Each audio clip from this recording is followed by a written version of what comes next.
Ganun. Totoo ba? Seryoso ako may dumaan. I swear, seryoso ako may dumaan. May dumaan, seryoso ako. Hindi ako nag... Oo talaga, tapos sabay pa nga Matagal na yun. mga ilang linggo may rin, nagka-free daw dami.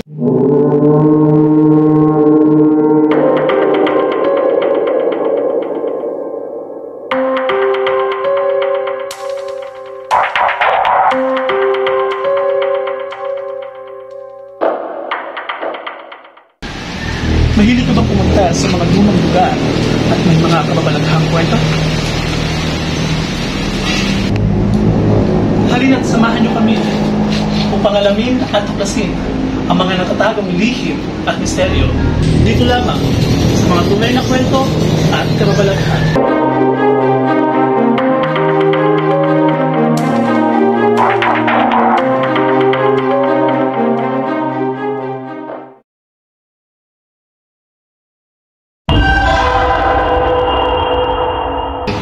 Nandito kami ngayon sa isa sa mga lumang bahay na matatagpuan dito sa Barangay San Carlos, Munisipalidad ng Binangonan, Probinsya ng Rizal.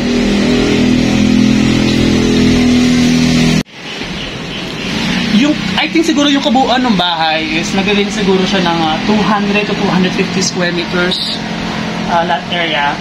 Then, ang sinabi rin ni Ate Bibing ba? Nining. Ni Ate Nining. Yung portion daw na bahay na to, yung kwartong ito meron daw parang basement na gano'n. So ngayon, natabunan daw siya ng lupa, kaya hindi na siya gano'n hindi na makita yung lalim nung silong. So siguro dito yung kanilang living room, andyan yung sofa, yan nakalagay yung TV nila, at makikita mo na napakalaki ng frame nung kabilang bintana. At pag dumungaw ka nun, matatanaw mo yung kabuuan nung lawa ng Laguna. And yung portion naman na to, ito naman yung dining area. Paano ko nalaman ka mo? Kasi merong tiles doon. At yung tiles na to is intact pa at ginawa pa noong taong 1970. At kung makikita natin, may mga pintura na, hindi ko alam kung yan pa yung original pintura, pero I think yung white portion, ito pa yung pintura dati. Siguro pa.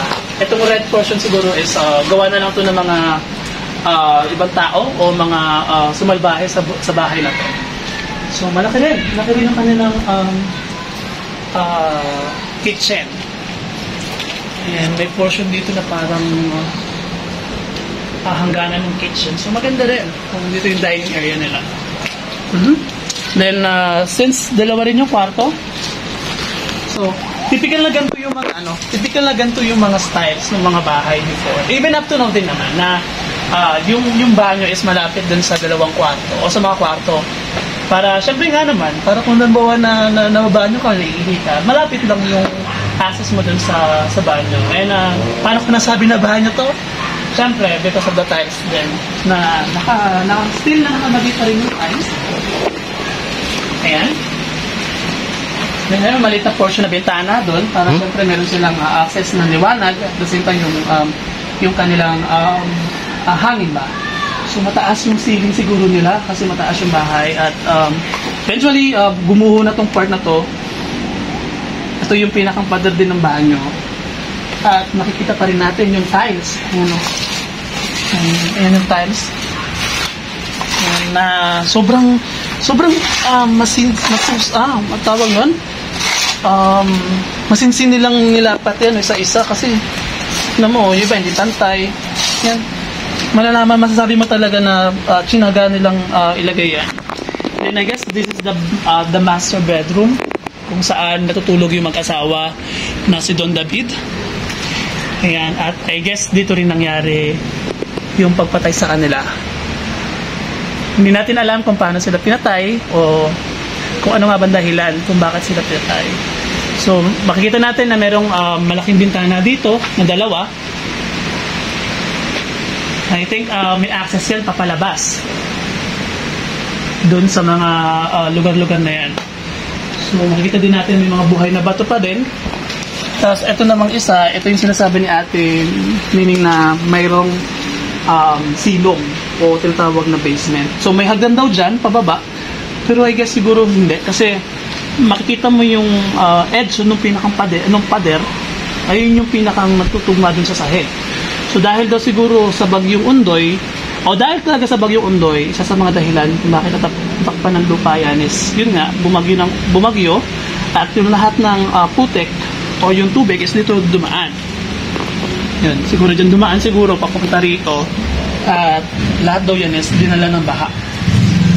Yan. So pag umuulan dito sa amin, ang ragasan ng tubig is kulay caramel, ganun siya kasi yung makikita mo yung soil dito is very nutritious ba? Kasi makita mo naman na hitik talaga ang lugar na to sa halaman.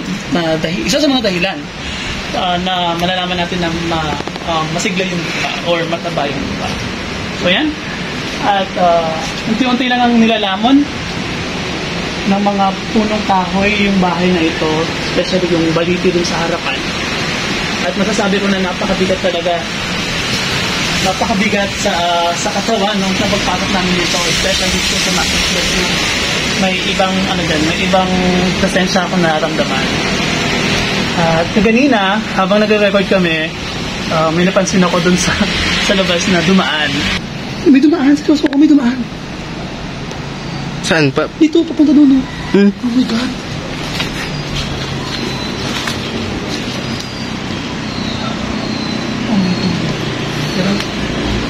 Ito ba? Seryoso ako, may dumaan. I swear, seryoso ako, may dumaan. May dumaan, seryoso ako. Hindi ako nagbibiro. May dumaan. Tabi-tabi po,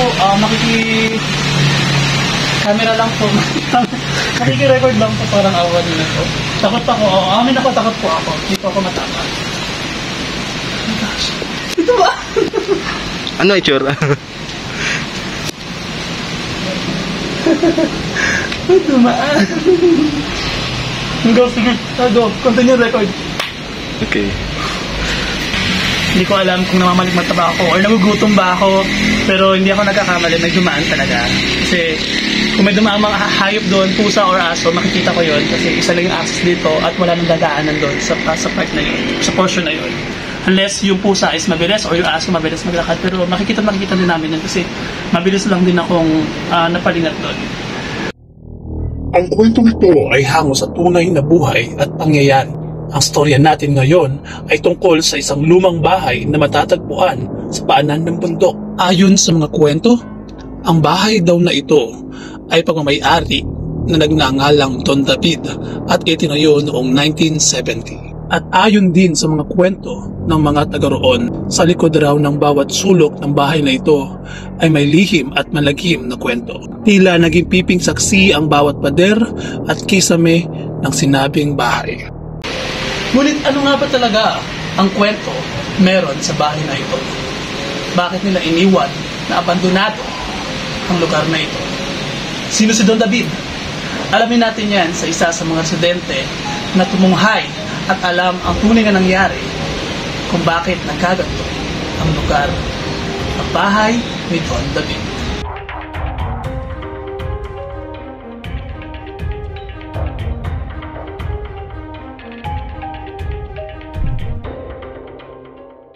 Pagpasyal nga namin sa lugar na ito, may isang residente ang kusang loob na sumama sa amin upang libutin ang bahay ni Don David. Wait lang, nakalimutan ako. Bakit? Hindi ko alam. Okay, actually, naka-record ako, no? Naka-button on tayo, pero sorry po, nahinikilabutan ako. Okay, isang take pa po. Hinikilabutan ako sa laso ko.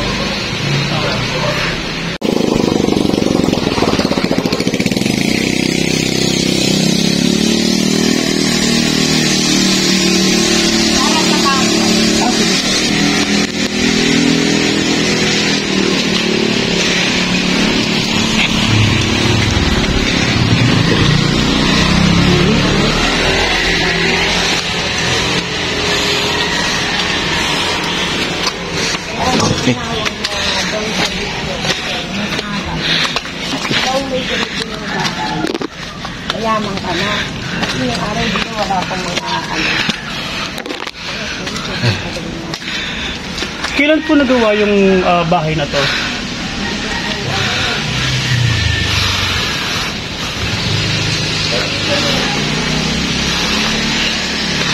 Ano po pangalan nila? Sorry. Ano pong name nila? Hindi po. Ano po? Hindi. Hindi natin name. Kasi yung araw daw, kuya, pag may ganitong bahay ka na ano ka na eh, kumbaga parang, Mayaman ka na. oo, kasi siya eh, eto lang yata yung dating bahay na, ganito, kaya siya tinawag na doon, kaya tignan mo yung mga ugat niya, parang nasa mga kabot na dito. Actually po, nung nag-aaral po ako dito sa Dorse, way back 2010, graduate po ako ng Dorse 2010. Nakikita ko lang po itong bahay na to. Ito, wala po akong idea kung bakit po nagkaganto. Po, pinatay po yung mag-asawa. Nino po? Ang po yata sila, kasi ang nakausap ko si Patay, nagkwento yung meron yata silang ampon, ewan ko lang na tapos yun yata ang umano sa kanila, ang pumatay. So I think itong part na to, is ito yung kanilang... Alam ko may underground pa to. Talaga? May underground pa to? Oo. Ay, oo, kasi po uso yung mga mga seller. Or mga Iba natin dito. Kasi yung iba, meron na nagpaalam sa barangay na nakikipurahan lang kung magtatayo. Alam mo, umalis. Bakit po? Natahapos na underground. So I Ang think... ibig ko sabihin, dahil nag-aaral ka pa, nakikita mo na to. Yes po, nakikita ko na po ito pero hindi po ako nagagawin kasi po bukod sa... Siyempre ang creepy niya talaga actually. Pero ngayon po sobrang kasi po ako, avid po ako sa mga structure, sa mga lumang bahay actually. So pinag-aaralan ko po yung bawat lugar. Pero alam mo, yung may-ari talaga nito, yung mga anak nito, hindi nila talaga pinag-ibig sa pagkakas. Bakit po? Walang siguro parang sentimental value. Pero pinibisita ko alam ko. Dick! Dick? Diba may underground to? Basement? Basement. Ano na lang ng So I think this is the sala part. Ito yung sala, ito yung kitchen kasi may tiles doon. Tapos, ito yung CR nila. Diba? And dalawang kwarto. Anong tataka yung puno na to, puno ng... Hindi ko po alam kung puno po ba ng baliti ito or... Alam ko po, itong portion na to is may baliti dito. Look. Ang laki nung frame nung sa nila, ng bintana nila. Kinabutan ako. Kung tatayo ka dito, kung tatayo ka dito, mula dito. Ang ganda ng view actually.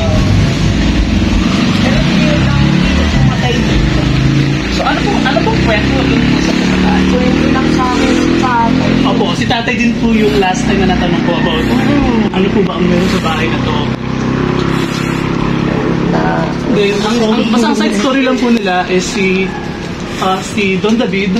Don David po ba ito nilang pangalan? Tapos Kasi kaya siya tinawag din na Don David kasi siya lang ang bukod tayo may bahay na ganitong klase. Sa gabi po ba walang something na nagaganap po dito?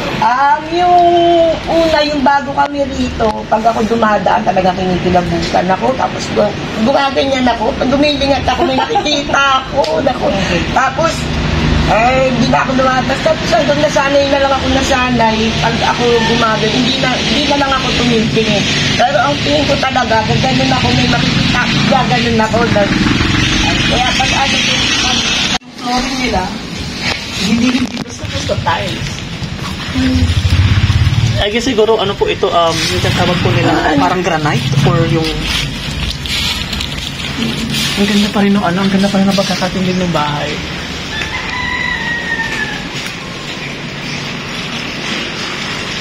So yung dito yung daanin nila, pag-ubo pa rin yung tiles. ano kaya yun ko yan?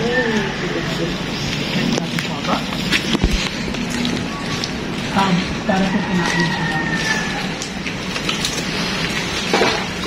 Ganyan talaga ang nag-aano ka ng lumang bahay. Yes po, isa po sa mga kinaadi ka. Kahit ano po mga bahay at kahit ano po mga... Pero ngayon ka lang nakaakyat dito para... Opo, sa buong taon ko po na nag-aaral sa Dorse.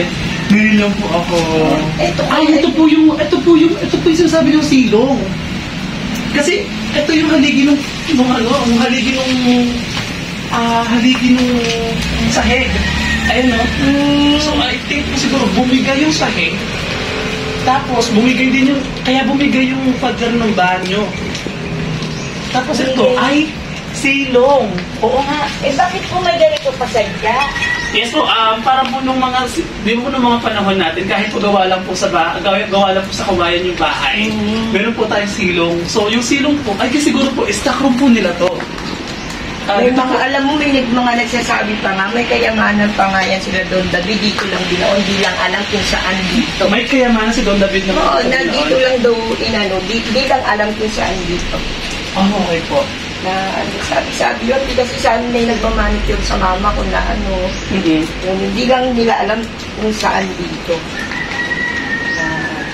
Ngayon na lang naman mga nagsiuso yung mga bahay na ganyan, pero daw dati talagang eto. Feeling ko po, isa po ito sa pinakamagandang, hindi, ito ang pinakamagandang bahay dito sa lugar na to before. Kasi, hindi, sabi rin po ng mga nagtatricycle. Kasi kung titignan niyo po yung ito po, yung ano ba? Ito pong mga hollow blocks is, ano yan medyo, ano na po yan. Ay, tignan niyo yung ano.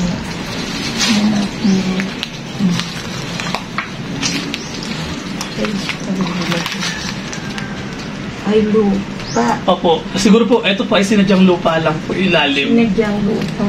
Tapos, pero ang patag ng ano, hindi, parang ano na lang to yan. siguro po, parang nung ano during... na lang to ng lupa. Opo, pag umuulan po, natatabunan po. Meron siyang ano. Silong talaga. Silong talaga yan. O baka po mga maid's quarters po nila. Oo, yung gano'n na ano. Ito po, may part pa dito ng, ano to? I think parang sa Inodoro. Part pa siya ng Inodoro, oh. So, lupang-luma na to. Sobrang luma. Ilan po kaya siya na nagawa? Ito, Ang ganda. dito po, alam, matanda kaya ka sa akin. I guess matanda pa po sa parents ko rin ito. Oo. Ang ganda ng pagkakaano. Ang na-miss din po ko yung puno kasi unti-unti kinakain ng puno. Yung bawat pagitan ng bahay. Siyempre, tagal na rin ang puno. So siguro po kaya po hindi na rin po pinarenovate to kasi kung pa-renovate po itong bahay na to, aabutin ng sobrang mahal. At delikado na itong kasangang ito, baka kami gano'n maglago. Kasi nakasabit na lang po siya dun sa mga, ano pang tawag po dyan? Bagging, no? Bagging. Bagging. Ano yata ito po ng ano din, ay ano? Bagalite. Ang ganda ng structure ng bahay. Even the tiles, small. Siguro pa pag naalis itong lupa yan, yung tiles din to. Tsaka yung pagka-tiles niya, hindi basta tiles, parang... Ano po, ito, piece by piece po ito. So, Eto CR. ito po ang kanilang comfort room. Kasi po, makikita niyo po na si Arian. At dito po yung, ayun po yung butas ng ano yan, ng pinakang lababo nila. Tapos, I guess siguro doon po nakaano yung ano, doon po nakaano yung kanilang inodoro. Kasi makikita niyo buo pa po yung ano buo pa po yung tiles ng pader eh. So ito yung pinto. So sobrang maliit lang din pala ng ano nila, ng comfort room nila. Hindi din ganun kalaki. Tapos ito, pathway to papunta dito sa parang mini ano nila. Parang maliit na walking. Palagay ko nga dito, yan simulan naman kay si Don David, yung may-ari nito. Parang konti lang yung tinanggal na gamit dito. Yung iba may gamit pa, siguro mga ninakaw na lang o sobrang tagal. May dumaan ng mga basurero, pumunta rito. Kala po yung may pintuan. Kaya na ano. Kaya ano. Sayang naman po yung lugar nito. Pero nakakatakot naman yan pag alam mo, buti wala yung lumulubog ka. Ito po kasi solid po na bato. So, yung kanila pong ano is intact pa po until now. Actually, kung i-renovate to, pwede pang gamitin yung flooring na to. May halaga pa yung flooring na to. At kung, so may additional pa dito na, parang, ayun na, may intact pa rin yung bato, oh. So, meron pa siguro, ano to, parang may altar or something. Dito. Or pahingahan lang siguro. Parang maliit na Ito yan. meron nga raw dati raw yung katabi nito, sa ilog daw yan. Kasi sabi ko, tay, bakit yung yung putik pag umuulan, gumaganon? Yung putik yung Tumarag sa pumababa. Oo, dati raw, pala yan, ilog ba o sapa? Sapa. Tapos, meron daw siya naririnig na bata, iyak daw ng iyak. Hindi naniwala naman daw niya. Tapos kinabukasan nakita raw ng patay na parang iwanan daw yata. Nang magulang? Oo. Pwede niya sa akin. Pero wala naman pong ginagamitan to ng mga ibang tao na pupunta dito. Like, Ay, wala. Takot yung iba rin. Takot. yung kwento niyo po about dun sa may nagpaalam po sa barangay na makikita. Opo, sabing gano'n kasi may nakita ko parang nagtatayo dyan, kumukubo. Dyan lang po sa baba. Oo, ngayon, hindi pinayagan naman siya. Kinabukasan, hinahanap ko. Sabi ko, sino kayo ay, naku, umalis na takot yan. O, ewan ko kung kasi may nagsasabi dito, pag yung first time ka raw, yung unang, sabi lang nila, kasi alam mo ko, nahilig din ako sa Marites, mahilig din ako.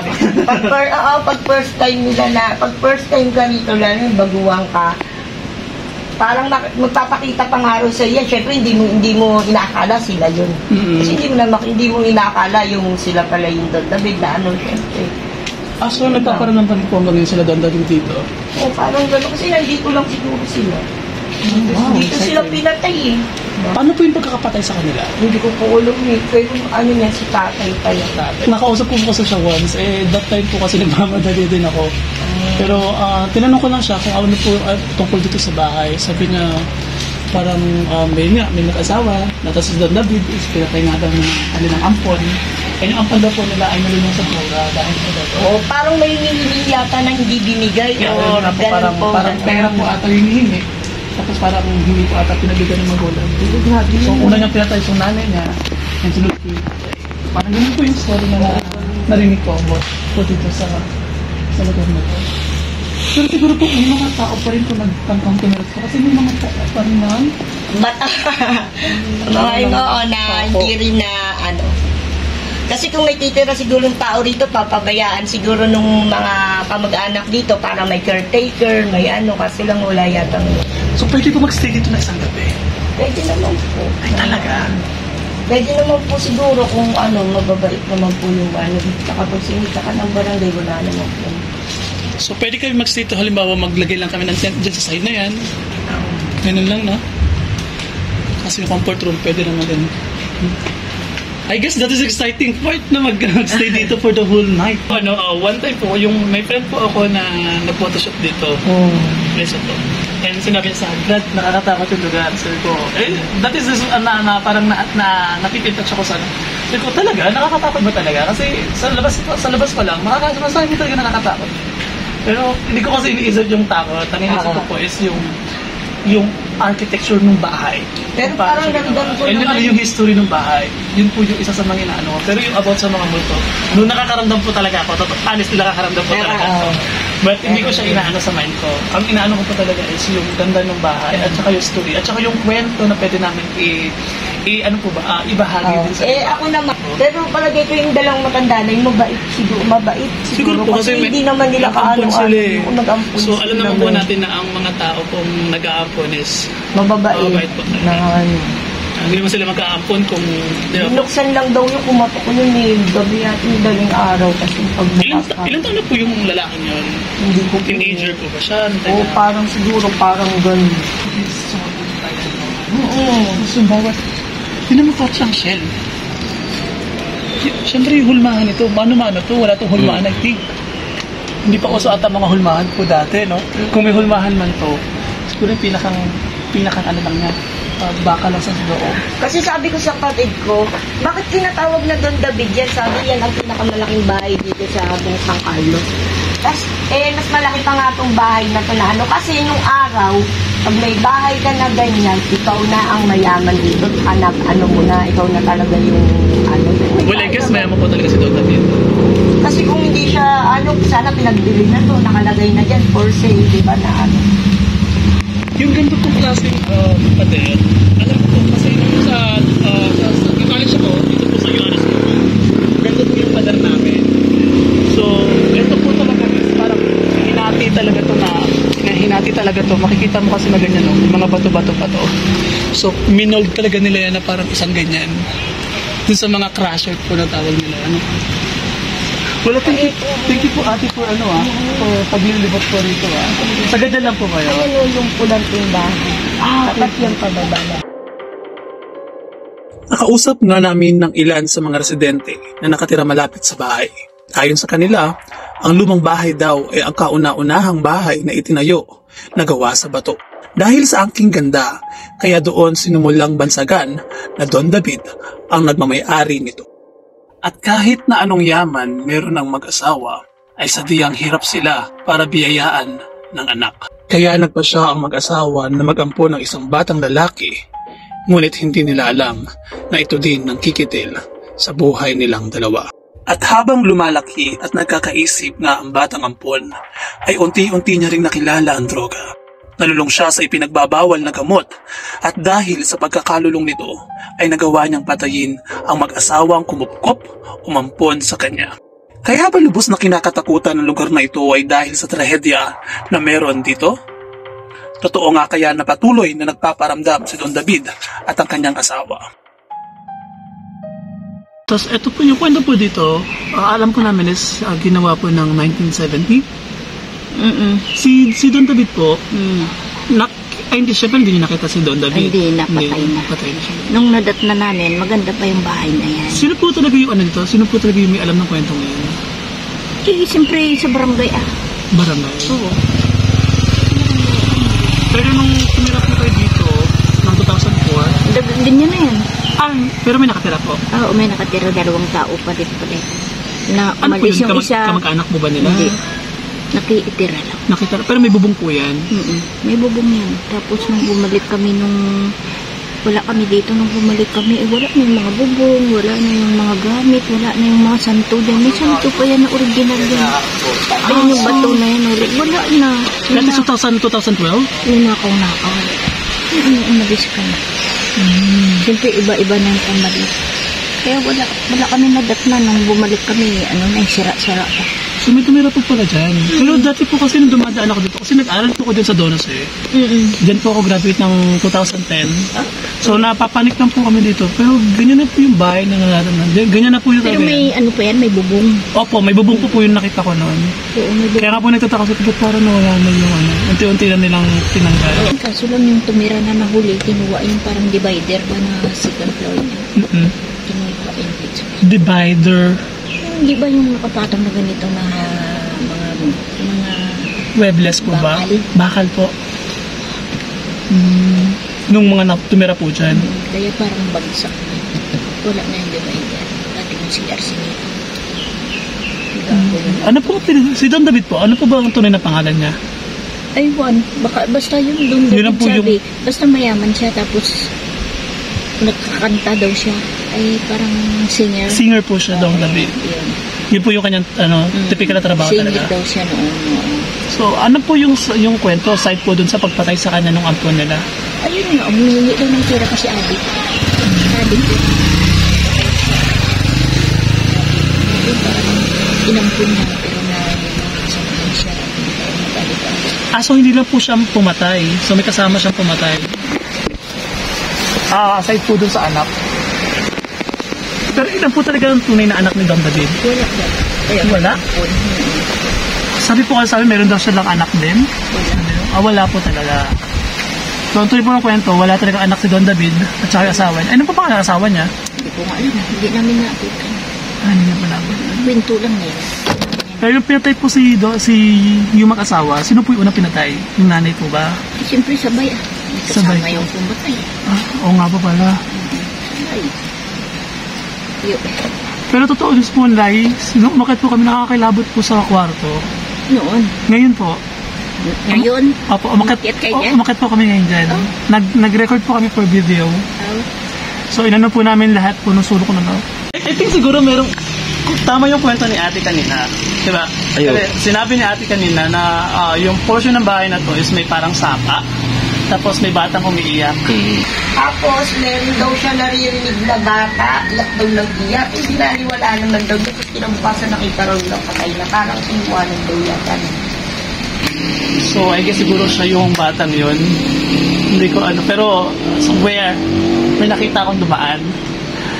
At hindi ko alam. Kasi may mga bata rin dumadaan sa daan. Pero kasi dito ko nakita yung dumaan pa akyat. And kung iisipin natin at kung titignan natin, ang lugar na to, dead end to. So, walang lugar o walang daan para umakyat dito yung bata. At kung yung batang aakyat dito, hindi makakakit po yung bata. Saka makikita agad natin kung may bata talaga. Diba? So I guess meron nga talaga ditong kababalaghan nangyayari. At isa sa mga plano ko nga is magstay dito for one night. Pero parang tinikoin ko nangyayari. So kinakabahan ako. This is the first time na nangyari sa akin na encounter ko sa talambuhay ko. At this is the first vlog na gagawin ko. So I guess this is not the last. So, marami pa tayong lugar na pupuntahan at papatunayan kung ano ba yung mga misteryo at kung ano ba yung mga kwento ng mga lugar na yun. This is not about the horror story. We are picturing the history and the story yun nung mga bawat lugar na pwede namin puntahan. Kung meron kayong suggestion na pwede namin puntahan at bisitahin, please comment down below.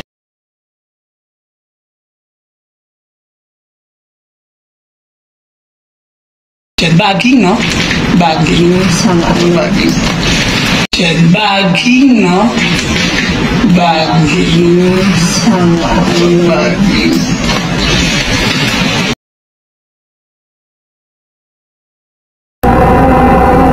Kaya samahan niyo ako at sabay-sabay natin alamin ang mga kwentong katatakutan dito lang sa Stories. Thank you for watching and please don't forget to like and subscribe.